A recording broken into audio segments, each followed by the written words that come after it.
Oh my gosh. Well, I just had this feeling that it's been way too long since I've made an appearance here on YouTube, said hi. I still get so many comments every now and again from our last Taylor Swift video, and Ruby, stop that. As always, you guys always know how to touch my heart, and it's so funny. I feel like it's so cliche to say that everything happens for a reason, but I feel like I get certain comments at a very specific time where whatever is written is just exactly what my soul needs to hear. It's the craziest thing. Me and my sister have both said this before, but it's such a special aspect of the internet that we're able to cultivate a level of such deep connection with people that we've never met, that are in different countries, that are different races, who have lived different lived experiences. And I think it's such a beautiful thing, and that's why I always kind of end up being pulled back to come on here. And I want to nurture that connection, and part of that involves just coming on really casually and being myself and talking about my life and things. Ruby, that's enough. No, bring it here. I'm in a new environment. As you can see, this is me reporting live from my brand new apartment. I'm literally just getting over the worst case of COVID that I ever thought was even imaginable. But I'm alive and I'm well enough. So much has happened, so much is happening, and I wanted to use this as an opportunity to share more of my life with you guys, because I feel like we do have that connection, and I want to keep that connection in whatever way I can. And yes, a lot of us have bonded over Taylor Swift, but I feel like more so that connection is not only just from Taylor Swift and her music and her lyrics, but I think the way that me and my sister kind of resonate with the music and tie it into our personal lives, I think that's the element that really connected with you guys, is you guys being able to hear our personal lives, our personal experiences, and tie that into your own. And so it's just this big web of love and pain and life that I just want to keep and strengthen. I thought it would be nice to just come on here, say hi, and see how you guys are doing. Since my last video, gosh, that was literally last year. That was in November. So I want all the updates. I'm about to update you guys on my life, and I want you to leave a comment below just letting me know one amazing or one exciting thing that has happened to you since our last video. I just want this to be a space for us to all kind of take a minute to really shift our minds to one of gratitude. So something good, something great. Even if you have to look really hard, I know that there's something there, and I want to hear about it. So I will share with you guys my big exciting thing that happened since I last saw you. I have literally been dying to share this news with you guys especially, which is also one of the reasons why I feel like our connection is so important, because this big exciting thing happened and I thought of my internet friends, which is so cute. Oh my god, I'm so excited to tell you this. So it's such a big thing and I just don't even know how to say it. I don't think there really is any way to say it except to just say it. Should I just say it? I am officially engaged. I'll try and give you a little close-up of my ring. There she is. I feel like so many people hate on the pear shape, but this is exactly what I wanted, and he added his own little special touch with the double kind of loops around. So it's so crazy. Okay. It was such a genuine and raw and real moment in life. I feel like nowadays, especially with social media, it's very hard to be able to fully immerse yourself in a moment. There's always a level of distraction And I feel like that moment when I got engaged was just, I don't think I've ever felt more present in terms of feeling my emotions, being aware of my surroundings, and fully grasping who I'm surrounded by and what they mean to me and what was happening and what the symbolism behind this moment meant. It was just, there's no words. I hope that kind of encapsulates the beauty of that moment, because it was really just the most pure, raw experience of love that I think I've ever felt in my life. I think I just said it. I think it was just pure love is what I experienced in that moment. It was obviously, you know, me and my fiance, but he included my family. So I had my sister, who you all know and love, and her boyfriend, my older sister. I have another sister. We both have another sister.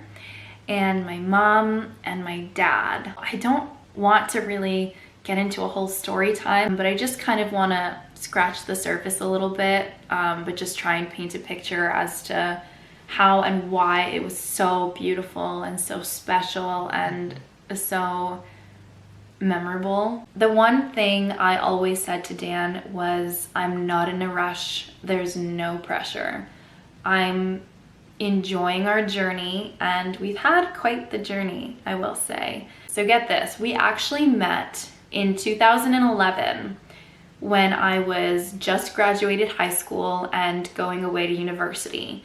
So we met in the summer, and I remember that night, it was like we were magnets. I actually had a girlfriend of mine who happens to be his cousin tell me to stay away from him because he's this like bad boy player. I don't even know. But she told me to stay away from him. And she'll deny that today, but she said it. I couldn't stay away from him. It was just magnetism, honestly. I remember, you know, feeling that way, I guess, with other people. Like you're kind of drawn to certain people. But this felt so different in the sense that I was so myself. And I'm not talking like, you know, you have a couple drinks and you're relaxed. I'm talking like there was a level of instant comfort and safety and peace within me that made me feel like there was no need to really pretend to be something I'm not or have a guard up or anything. I instantly felt safe with him, which was unusual for me. I always felt like I had to, I'm a people pleaser, I'm a sponge, I kind of adapt to wherever I am, whoever I'm around, and I try to kind of, I guess I would say, like water myself down, and maybe that's just my way of trying not to be too vulnerable, maybe, just talking out loud. But one thing specifically I remember is we were walking and we sat on like this bench or something. To this day, I have no idea what it was, but we sat on it and like broke it. And you know that laughter that is so almost medicinal, like it just feels like the laughter is healing you. You just feel so alive when you're laughing, like that deep belly laugh. We were laughing like that together, and it was the first night we ever met. We shared a really sweet kiss, nothing crazy at all. It was just, I always remember our laughter from that first night. We kept in touch. We were both going our separate ways. He was going away to school. I was going away to school. He's older than me. So he was already away at university, and we were just both home for the summer. It was my first time going away to university and him just going back. I'm trying not to ramble. And so once in a while, when we're both home for like Christmas break or something like that, we would get together and go on like a little date, go to the movies or something like that. I don't know, there was just, our connection maintained that level of safety that I really cherished and respected. One thing too that I noticed about mine and Dan's connection in comparison to other connections that I had maybe made in the past was, I think people confuse anxiety with that spark. You know, we're always told about that spark or chemistry, that like instant connection, love at first sight. And this kind of dialogue around true love is so intense. And I think that it's false. I think that true love is actually very calm, very peaceful, very neutral, and very safe feeling. I always thought that that panicky feeling you get when you're really nervous around someone, that like sick feeling in your stomach, or the fluttering of your chest, the butterflies that we're told they are, I thought that was how it's supposed to feel. And looking back on previous connections, relationships that I explored, every time I had that feeling, I now kind of see that as my subconscious or my gut almost like warning me that this is not what it's supposed to feel like. You're not supposed to feel sick to your stomach.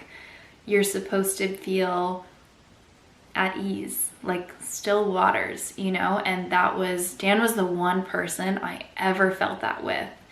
And it took us a while to really fully dive into each other. And I think we were just meant to meet and then kind of do our own growing on our own and then meet again. And that's just what our story was supposed to be. I always think back to that quote, if you love something, set them free. And if it comes back, you know that it's yours. Something along those lines.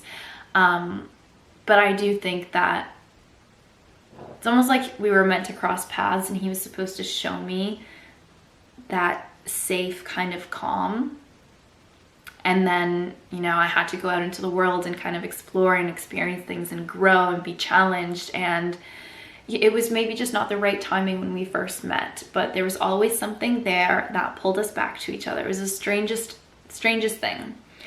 But yeah, the one thing that always stood out to me was the calm, the safety, that really just genuine. And it was like I could just take a breath and release and relax and be myself. Which also reminds me of a Taylor Swift song, in Daylight, when she says, I used to think love was burning red, but it's golden. I always think of that too. So fast forward to, I'm done university. At this point, we lost touch. Just life, we got kind of caught up in our own lives and we were living far away from each other. So I graduated university, and to keep it kind of short and sweet, I was in a place of really struggling with my mental health. I would kind of refer to that time in my life as my rock bottom. And I remember moving back home, and then he moved back home from where he was, so the timing was just insane. He wasn't actually supposed to be home, and I was considering staying where I was, so it was just a whole feeling of meant to be. And I remember just that first night of seeing each other again, it was just, that was it. I think we just had our time apart. We did whatever work we needed to get done, and then it's like our souls just went, okay, this is it. I have no other way to explain it. But I was weary because I remember I came home from university and I told myself, I'm done with dating. I'm gonna just really commit to myself, really take care of myself, no distractions. And so I kind of toyed with the idea of even pursuing anything. And I just kind of told myself, you know, you'll never be ready. I don't even know what the word ready means when you're talking about children. Like, there's really never any right time where you just are ready and everything's perfect and it's, you know, on paper just good to go. Like that's not life. There's always going to be hesitations and challenges and a learning process, a learning curve.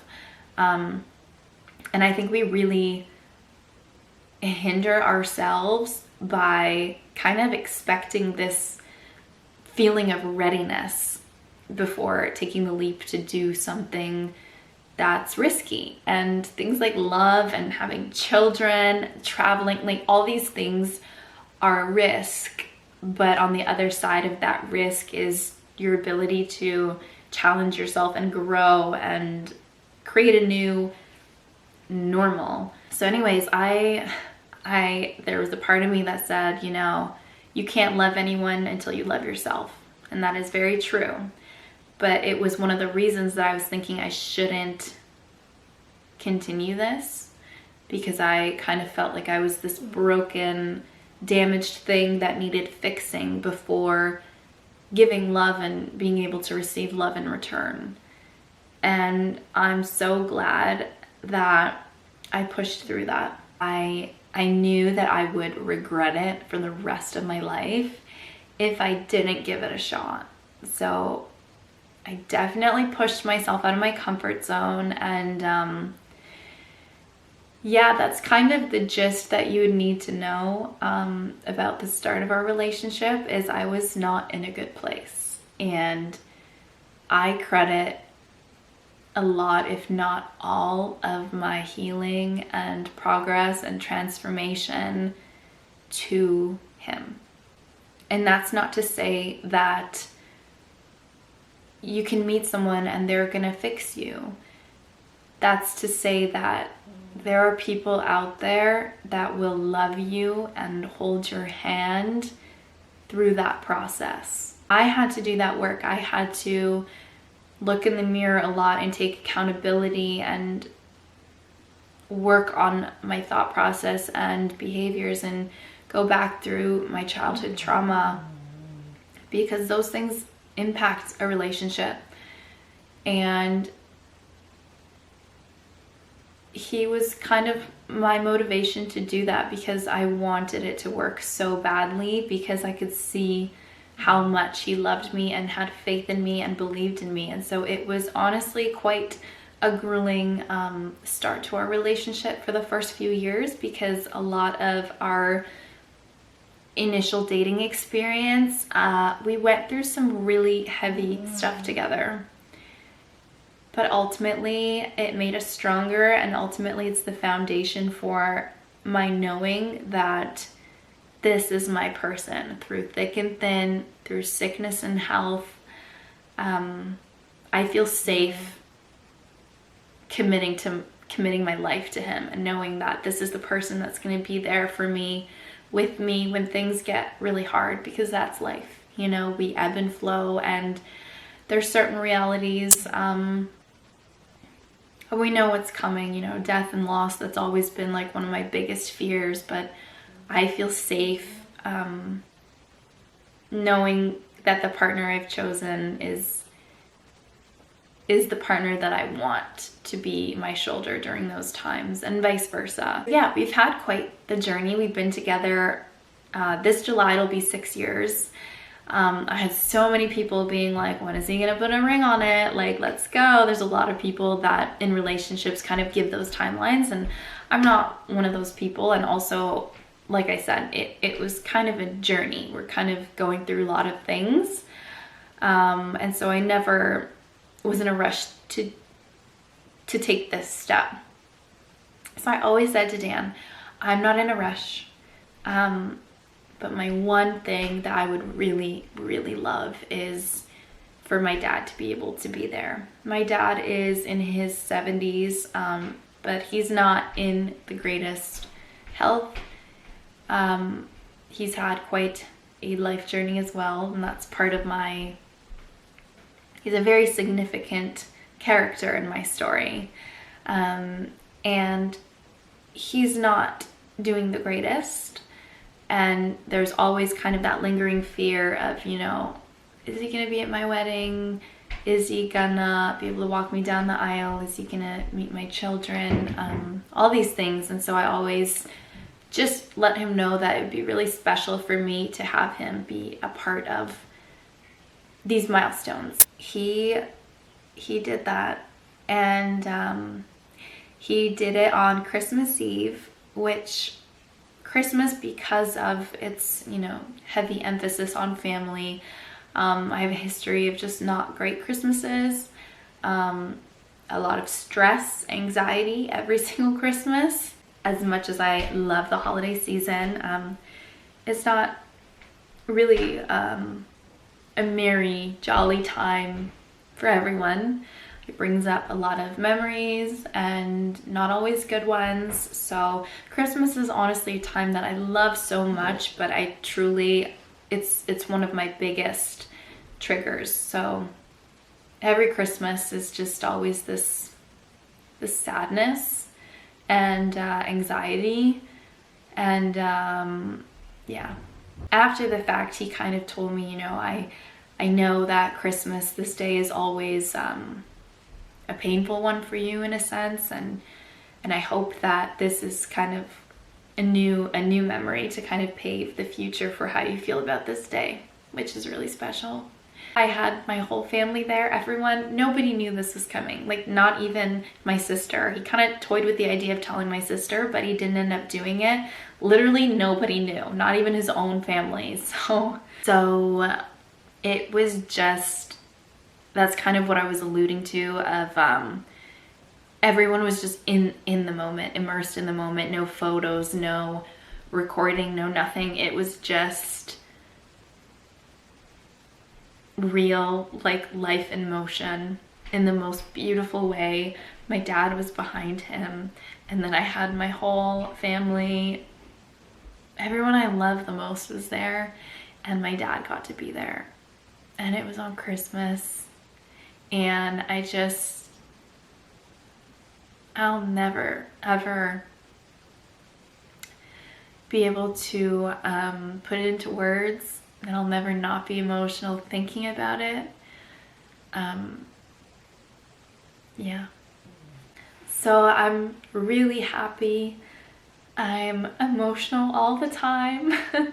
I think there's a level of when you're engaged and you have a history of childhood trauma, there's a lot of inner child healing that occurs. I'm having a lot of moments of realizing that I'm stepping into a new chapter, and that also means that, you know, it's like my childhood and my life as I know it is kind of coming to an end, and I'm starting my own family, which is both terrifying and sad and so beautiful and empowering. So I'm trying to dance with those two feelings. Yeah, just a lot of inner child feelings coming up. This is a moment that every little girl dreams of, and now it's happening. And I've always put so much value on a healthy relationship, a healthy family and future, because of how I grew up. And I'm just having a lot of pinch me moments where it's like, I feel like I'm like sitting in the same room as me as a little girl, and just I can say to her like, we did it and it was worth it. Also, he is the man of my dreams, because let me tell you one more detail. This man proposed to me with a Taylor Swift song in the background. I mean, can we say soulmate? I think I'm gonna make like a whole kind of wedding series documenting this whole journey as we go. So I want you guys to guess in the comments what song you think was playing, and I'll eventually tell you, but I think it would be a fun little game just to see if anyone can guess it right. So that's my life right now, and this is my new apartment. I'll give you guys a tour in a separate video. I'm really gonna try and do a lot more like vlogging and recording with my sister, because she just so happens to live upstairs. I'm renting their basement of their house right now while Dan and I are finishing our renos over in the county, so he's kind of back and forth between like keeping his eye on the renos and staying there and monitoring progress. I'm here working full time, so he's kind of here and there. So I was like, you know what? I'm gonna get my own little place so I don't have to stay at my mom's. And it's gonna be like my last little hoorah. I call this my little girl pad for me and Miss Ruby. So I went all out with the pink. It's very girly. I just figured, you know, it's my last chance to really do that, because when Dan and I are a married couple, there's gonna be a lot of neutralness happening because he's not big on the pink, which is fine. So that's my update. I'll do more as we go. I just really wanted to get that big element off my chest, so I can start sharing and filming all the stuff leading up to the wedding stuff. I have my engagement party coming up in like 12 days, so I'm gonna record that, like getting ready, maybe some of the party as well. Just so much exciting things happening. I miss you guys. I hope you guys are doing amazing, and I can't wait to read your life updates in the comment section below. And I can't wait to read through your guesses of which Taylor Swift song you think he proposed to me with. I'm so excited. Let this be the first of many videos to come.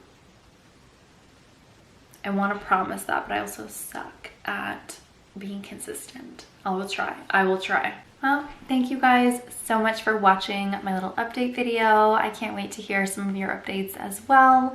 And I will see you in my next video.